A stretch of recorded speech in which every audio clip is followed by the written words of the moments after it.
Ng araw po ulit sa inyo lahat. Ito po si Supremo Dos TV. Nagbabalik. Isa na naman po tayong magkakaroon ng isang reaction video naman po. Ito po ay tungkol sa isang ghost hunter at isang shaman. Siya po ay si Shaman Tupi. Siya po yung ating susunod na re-reactionan ngayong araw na ito. Ito po yung kanyang video ay may pinamagatang sa Diplomat Hotel. I-reaction na natin ngayon yung video ni Shaman Tupi. Kaya mga kapatid, panoorin na natin ito. Huwag na natin patagalin pa. Ito na.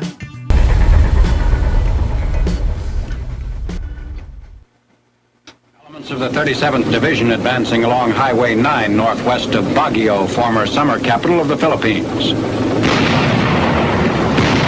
Japs atop Mount Mirador hold up the advance from a monastery overlooking the city. A direct hit on a Jap position.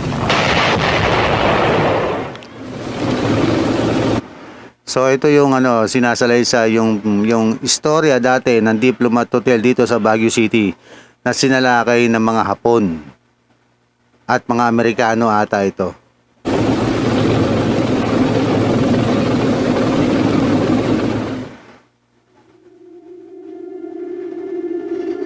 Ayan, yan yung Diplomat Hotel. Mga madre pala ang mga nakatira dyan. Ito yung mga kapatid ito yung Diplomat Hotel sa Baguio. Ang pinaka-number, parang isa sa mga pinaka-haunted at pinaka-active na abandoned building sa buong mundo o Pilipinas. Ito yung Diplomat.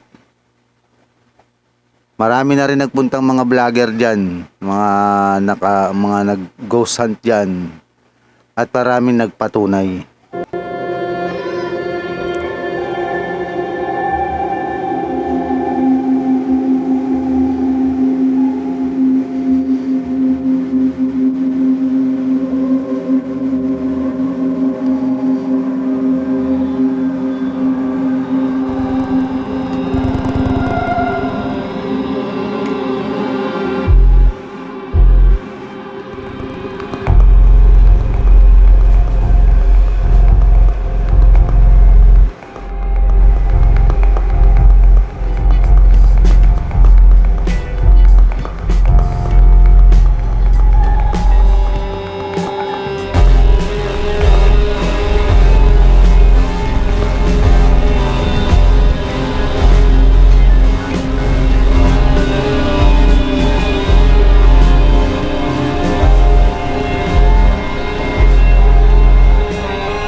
Napaka-creepy mga kapatid.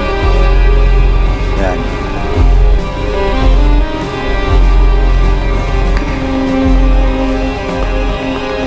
Kita nyo? Tingnan nyo kung gaano ka-creepy yan. Yung lugar na yan. Kung ikaw may third eye ka, talaga marami ka makikita dyan. Sa kanya yan yung meron daw sila nakikitang pare na may napugot ang ulo. Tapos yung mga naglalakad na bata dyan. Dyan, marami daw. Meron daw dyan.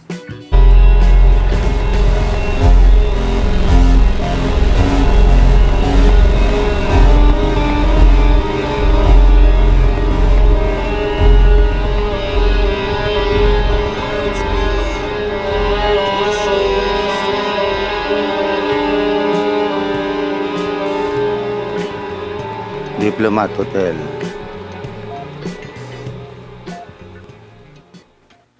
Magandang gabi po sa inyong lahat. Ayun na.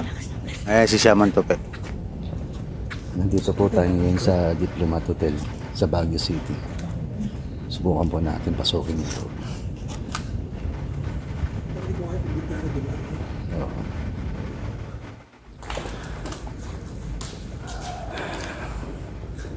Dito tayo ngayon sa loob ng Diplomat Hotel. Ayun nasa loob na.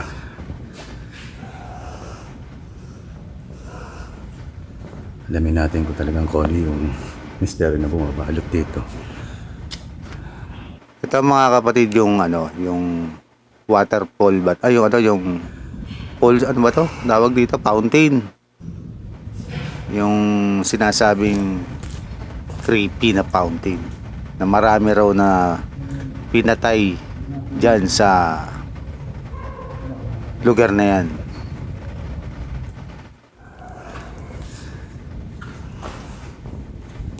Kasama pala rito si, ano, si Flashlight Manila. Medyo tahimik Parang naman siya yung dito. nakita ko.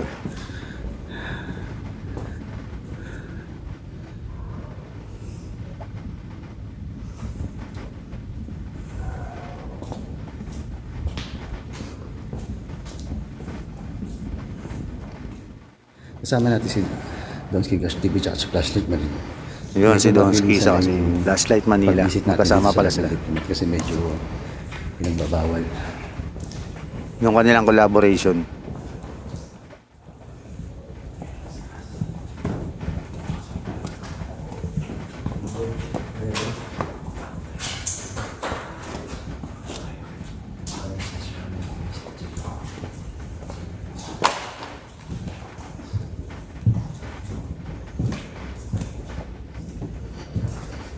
Medyo putol-putol yung audio niya, no? Ni Shaman. Sige, tuloy lang da, tuloy. Empty rooms.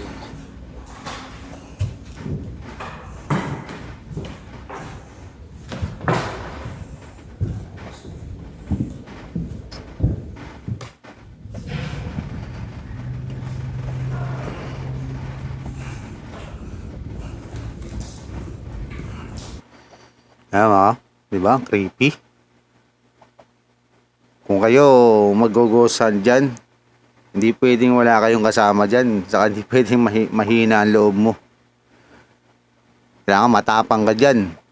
Ewan ko, meron na kasing nakapag-explore dyan ng solo exploration. May mga ghost hunter na rin nakapag-explore dyan. Kaya kung tayo, ako, halimbawa, baguhan, hindi ko kaya mag-solo dyan. Kailangan ko may kasama.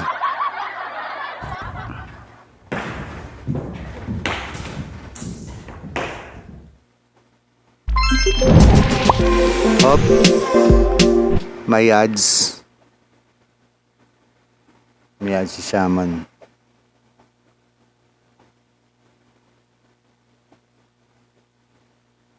Kaya forward. Ayan natin.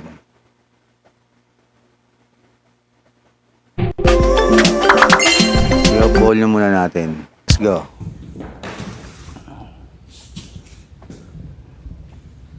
Wala tayo. Ino-volume natin yung ads kasi merong copyright dyan. Mahirap na. Yung sapatos ko. Hindi tayo pa dito nakita natin. Yan si Flashlight Manila. Kasama niya. Anong review mo? Pictures na.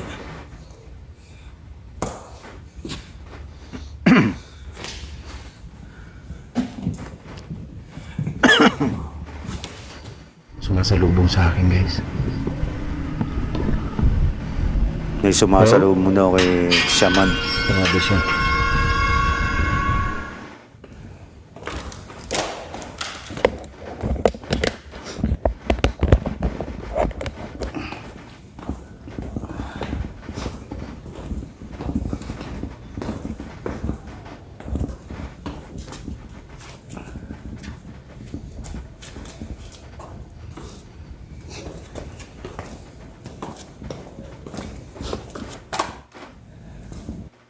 Ito yung magandang exploration, yung ano, yung tahimik lang siya.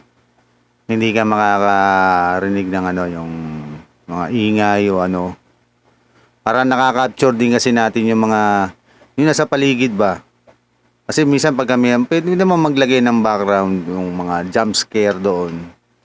Pero mas maganda yung wala na kasi yung paligid na naririnig natin, lalo pag naka-headphone tayo, yan. Tapos mga naka-booster up na mga sounds ng earphone, headphone. Maganda rin. Eto. Para na rin lang tayong sumama dun sa exploration ni Shaman.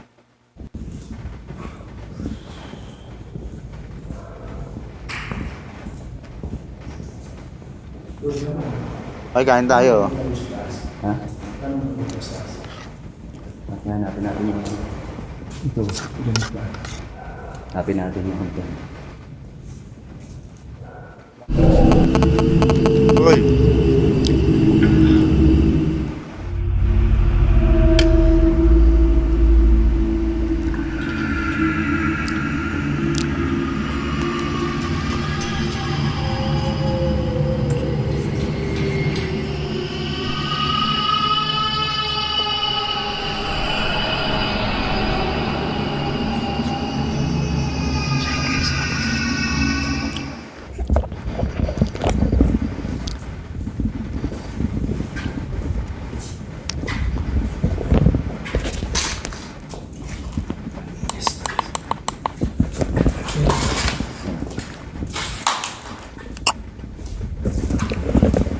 Ito.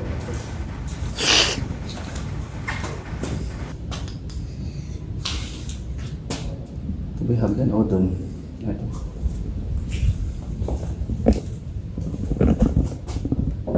Ito yung hagdan.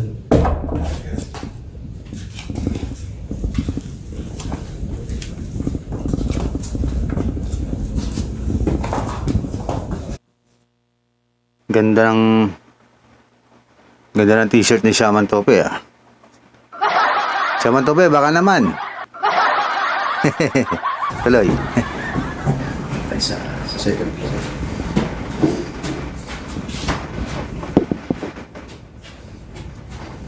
Yung senso to. Yung sensor na.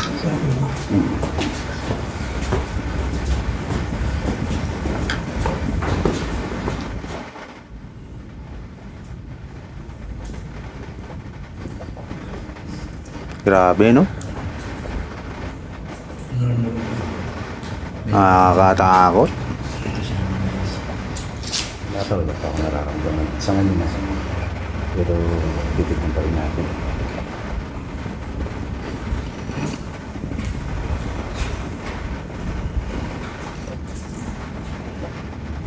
Wala pa raw masyadong nararamdaman si Shaman dyan.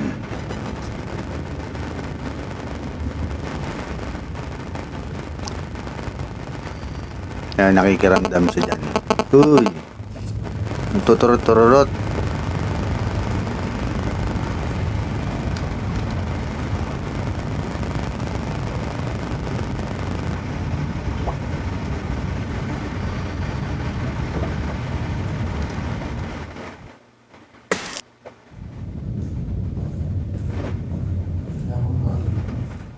Naman tayo sa third floor.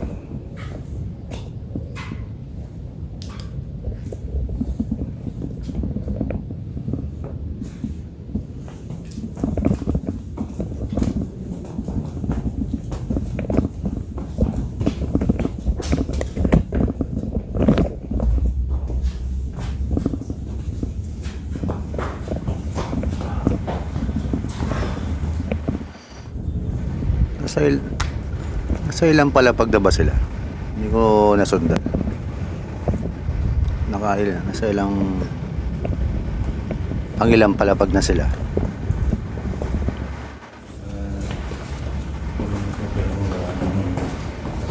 Ayun, pababa na. May aso. Kaya hindi na naging palito or anong mga beses yan. Pero siguro, hindi lang siguro na taon na nagpaparamdam sila. Pero, Oo, matalaki. siguro kayo sa taro. Hindi tayo.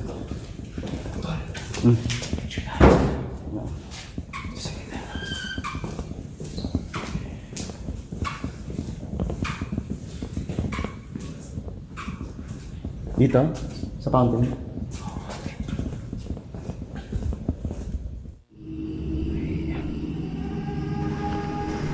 Ano yan? Parang may naramdaman sila.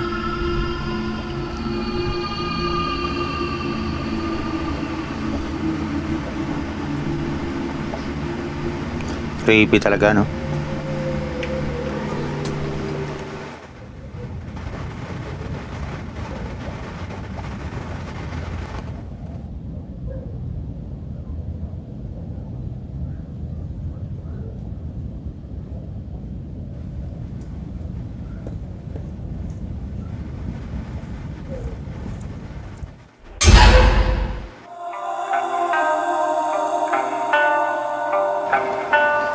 Ayun, tapos na mga kapatid. Palakpakan. Okay. Thank you kay Shaman Tupi. Maraming salamat. Ayan, nakita po natin yung kanyang exploration dito sa Diplomat Hotel. Collaboration with Donski Gas TV at si Flashlight Manila. Yan. Sila yan. Sa susunod na natin yung susunod na reaction video natin yung kanilang Crista Del Mar. Doon medyo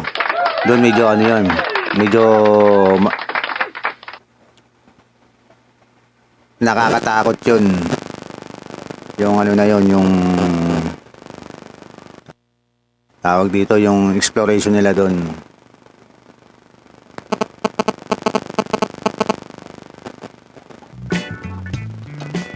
Kaya gagawin natin kasi medyo mahaba yung vlog ni ni Shaman Tupi. Ang gagawin natin ipo-forward na lang natin. Pero doon tayo pupunta sa highlight na magkakaroon ng mag-active yung REM pad nila ron. Saka yung music box na ginamit nila. I-reaction video natin ulit sa susunod na vlog, na reaction vlog natin ngayon. Okay, muli po mga kapatid, maraming salamat po. Ito po si Supremo Dos TV. Paki-like, subscribe nyo po. Please subscribe ang akin channel, Supremo Dos TV. Maraming salamat po at kita-kita po tayo sa susunod natin mga reaction vlog. Bye-bye!